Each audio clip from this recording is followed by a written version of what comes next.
Assalamualaikum warahmatullahi wabarakatuh. Perkenalkan, nama saya Chris Felix William, NPM 2417051021. Perkenalkan, saya Alvin Lambo Kristiana Silitonga dengan NPM 2417053001. Saya Arkan Al-Hakim Larabe, akrab dipanggil Arkan dengan NPM 2417053002. Oke, jadi di sini kita akan menjelaskan tentang arsitektur dan organisasi CPU. Mungkin bisa langsung saja dimulai oleh Alvin. Alvin, dipersilakan. Kita langsung masuk ke materi apa itu organisasi dan arsitektur komputer.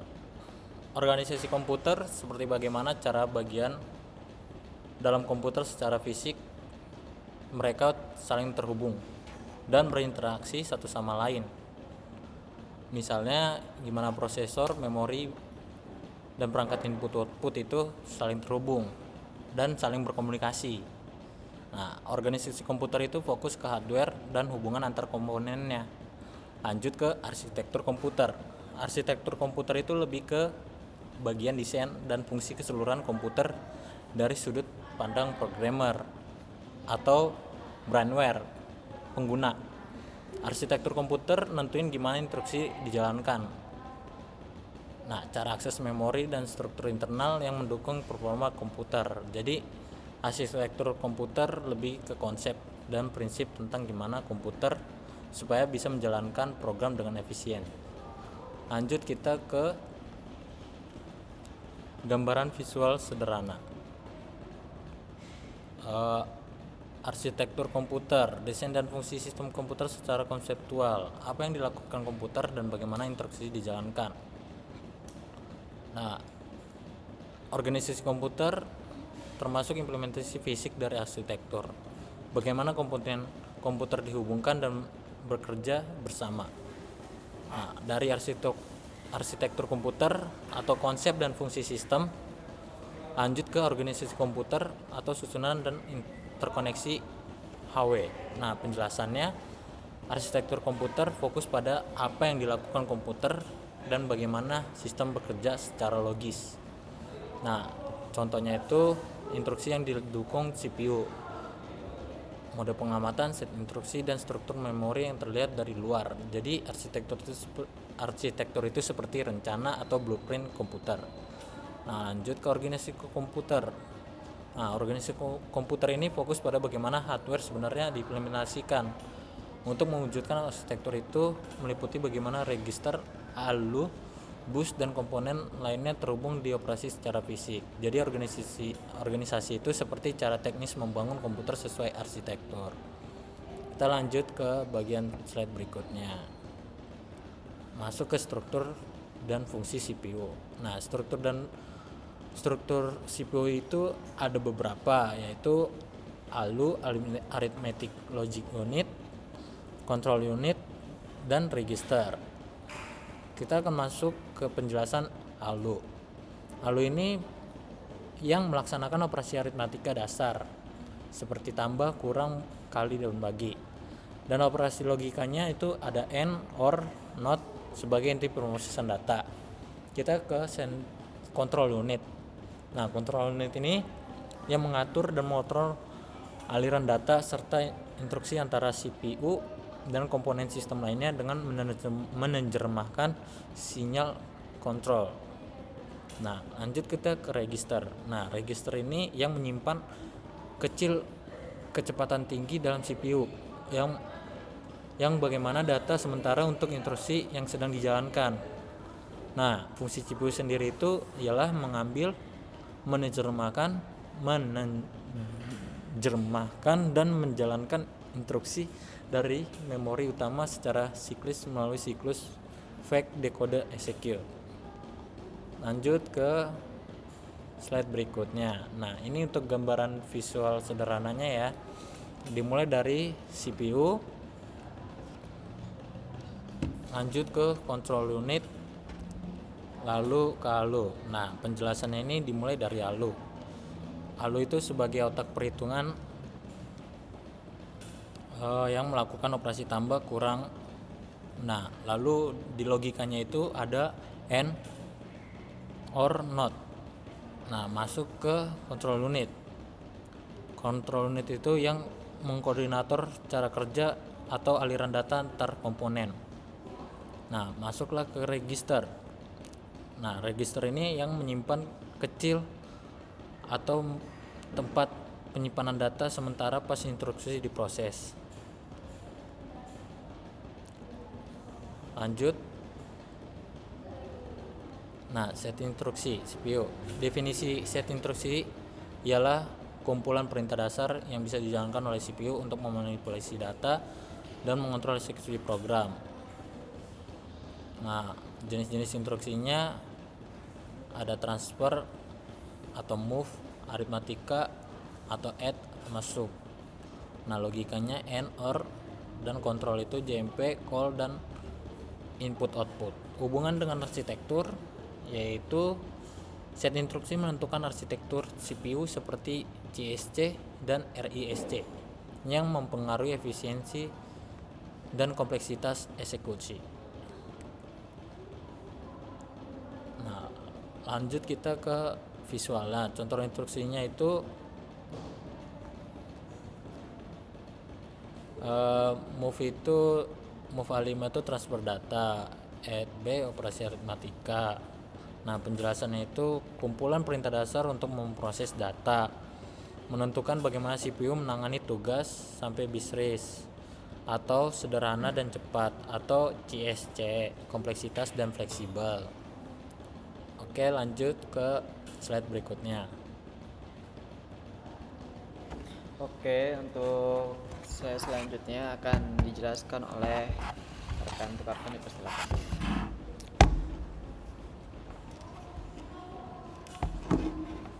Baik, untuk materi selanjutnya itu adalah penyajian data dalam sistem komputer, format, dan representasi digital. Yang pertama itu adalah representasi biner, di mana semua data dalam komputer dipresentasikan menggunakan bilangan biner 0 dan 1 sebagai dasar komunikasi digital. Karakter dan teks ASCII dan Unicode, karakter disimpan sebagai kode numerik seperti ASCII 7 bit dan Unicode 16 bit atau lebih. Memungkinkan representasi global. Struktur data kompleks seperti array, record, dan objek dibangun dari representasi dasar biner melalui teknik encoding.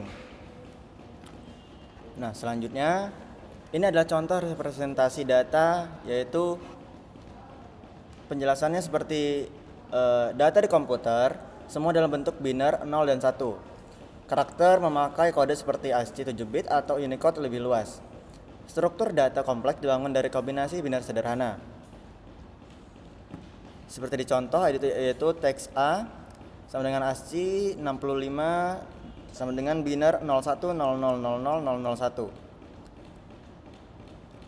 Selanjutnya adalah teknik atau mode pengalamatan, strategi pengambilan alamat efektif dalam eksekusi instruksi. Yang pertama itu ada immediate addressing, di mana data langsung disediakan dalam instruksi tanpa referensi ke memori tambahan, cepat tapi kurang fleksibel. Selanjutnya adalah direct addressing, di mana instruksi memuat alamat langsung dari memori, sederhananya namun terbatas jika data berpindah. Yang ketiga, itu ada indirect addressing, di mana instruksi menunjuk ke alamat yang berisi alamat efektif data. Ini lebih fleksibel namun memerlukan langkah tambahan. Yang terakhir itu ada indexed addressing, di mana alamat efektif diperoleh dari penjumlahan nilai indeks dengan offset, mendukung akses array dan struktur data kompleks. Selanjutnya itu adalah contoh mode intermediate, yaitu move A. Kita melakukan penjelasan yaitu di mana cara CPU menemukan data di memori. Masing-masing punya kelebihan dan kekurangan soal kecepatan, fleksibilitas, dan kompleksibilitas. Di mana tertulis di sini direct move A itu diambil dari alamat 1000 dan indirect move A diambil dari alamat dari 1000 dan indexed move A BX plus 04 di mana akses array dengan indeks. Selanjutnya adalah pengorganisasian memori, struktur, hierarki, dan manajemen penyimpanan data. Yang pertama adalah hierarki memori. di mana tersusun dari register, cache, RAM, dan penyimpanan sekunder berdasarkan kecepatan dan akses kapasitas. Kedua ada cache memory, yaitu memori kecil yang sangat cepat di dekat CPU untuk menyimpan data yang sering digunakan agar akses lebih cepat. Yang ketiga ada RAM, yaitu memori utama yang sering kita dengar, itu digunakan untuk menyimpan data dan instruksi program yang sering dijalankan oleh CPU. Yang terakhir adalah virtual memory, di mana mekanisme yang memperluas kapasitas RAM dengan menggunakan sebagian ruang hard disk sebagai memori tambahan. Selanjutnya adalah piramida memori. Bisa kita lihat di PPT, itu ada register, cache, RAM, virtual memory, dan hard disk. Di mana di sini adalah register menggunakan register paling cepat dan paling kecil, dan hard disk itu paling lambat dan paling besar ukurannya.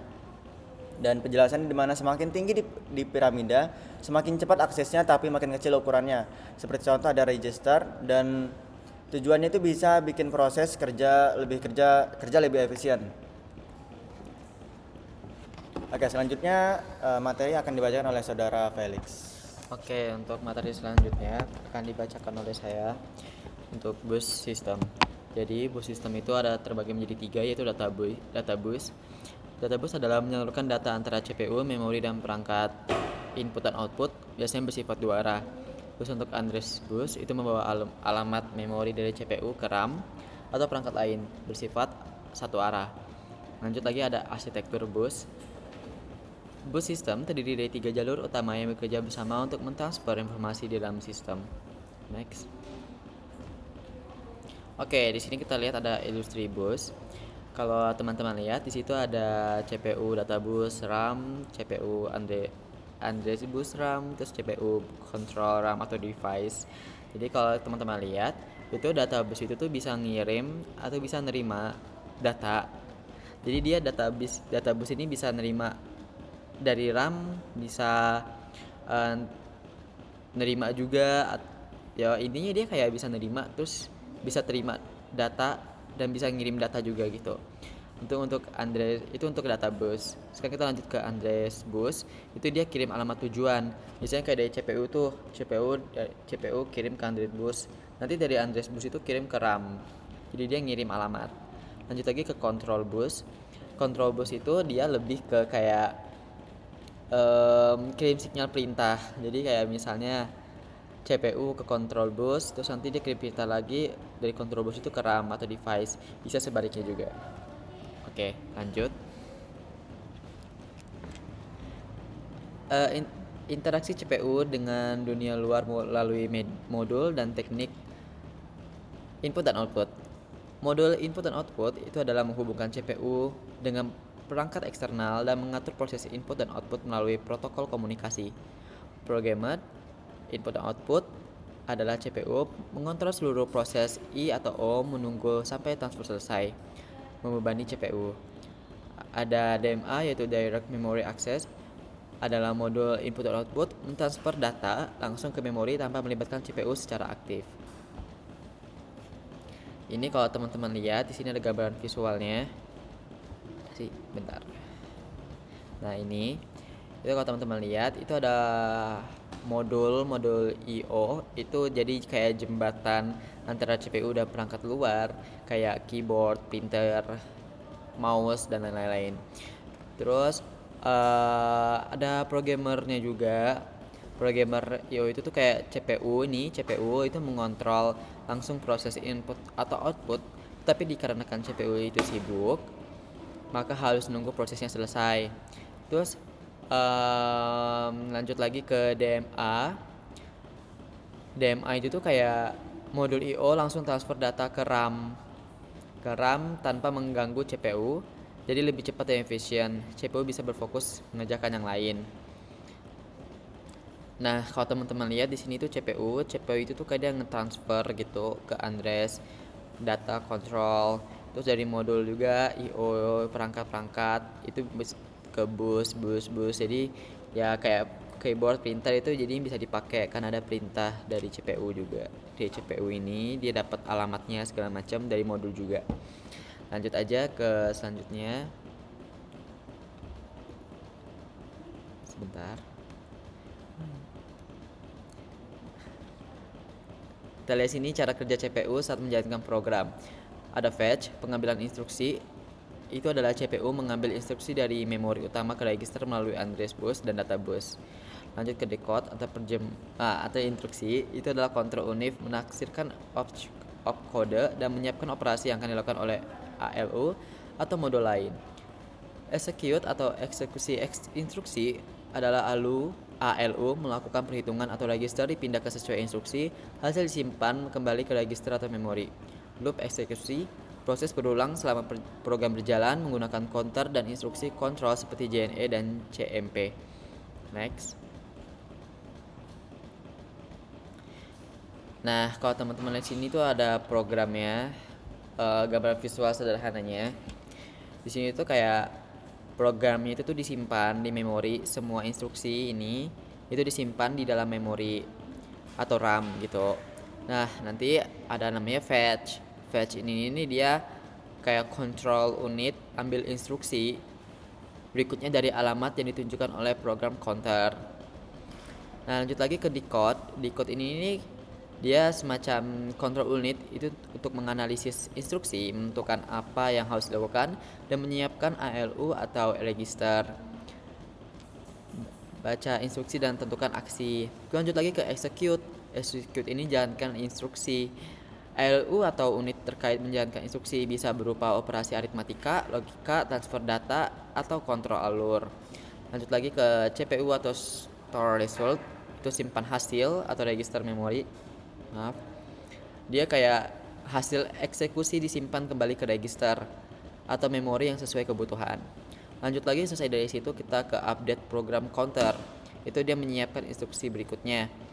Dia kayak program counter itu diperbarui untuk menunjukkan ke instruksi berikutnya, bisa secara berurutan atau lompat. Kayak misalnya instruksinya itu kayak bercabang atau jam gitu. Terus di sini tuh ulangi proses sampai program selesai. Itu artinya dia looping berulang-ulang sampai semua instruksi program selesai dijalankan. Oke, mungkin itu sekian aja penjelasan dari secara materinya, arsitektur dan program organisasi CPU. Selanjutnya kita akan masuk ke bahasa assembly. Kita langsung aja masuk ke kode assembly. Jadi di sini di sebelah kanan kita itu udah ada kode assembly, yaitu tentang kalkulator mini. Jadi sebelum kita ngejalanin, mungkin lebih baik kalau misalnya saya ngejelasin dulu ya ini kode-kodenya, gimana cara kinerjanya gitu-gitu. Di sini ada JMP awal. Bentar. Ada JMP awal. Nah, JMP awal ini nih melewati bagian DB error, karena itu buat nanti kalau misalnya ada error doang gitu. Nah, kalau udah langsung aja kita masuk ke sebentar yang ini. Kalau teman-teman lihat itu ada in00. In00 itu tuh kayak minta input dari user. Biasanya itu tuh dari keyboard. Nanti masuk ke register AL. Semisalnya nih kamu masukin 5, berarti nilai AL-nya ini adalah 5 gitu. Terus ada move. Ada move A0 ini ya. Move A0 berarti AL-nya itu disimpan ke memori si AO buat bisa dihitung nanti itu. Lanjut lagi di move C0 AL berarti nanti langsung ditampilkan di layar dari CO nanti, C0 nanti itu. Nah, mungkin langsung saja kita ke in yang ini ya. Nah, sebenarnya ini sama aja kayak tadi, nggak ada bedanya. Tapi ini membedakannya adalah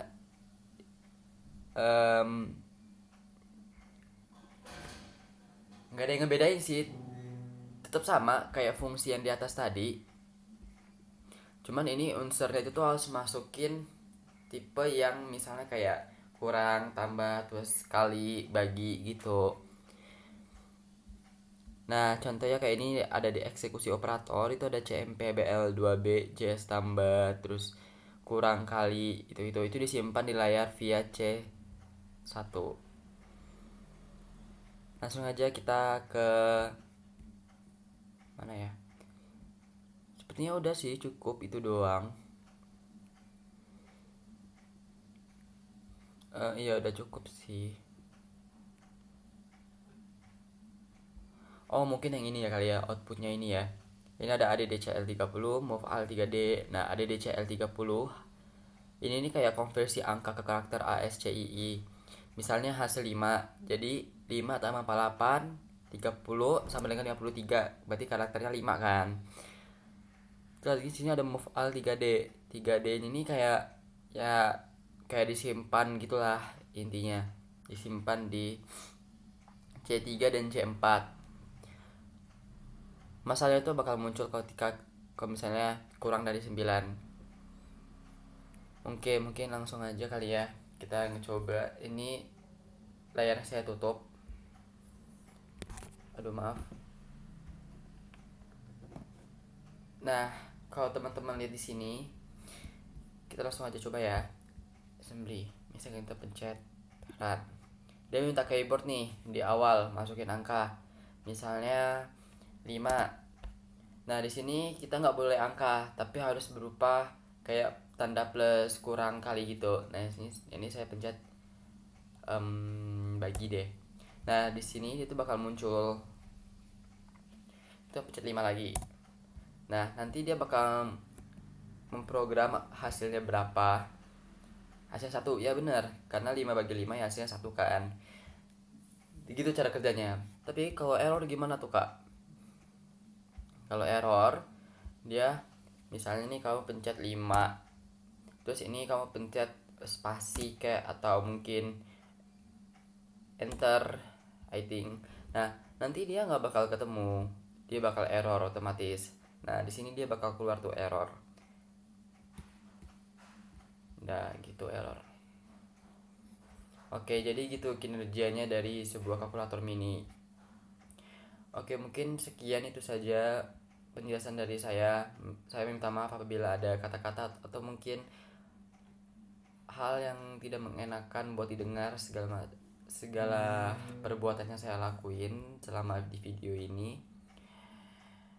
Sekian, terima kasih.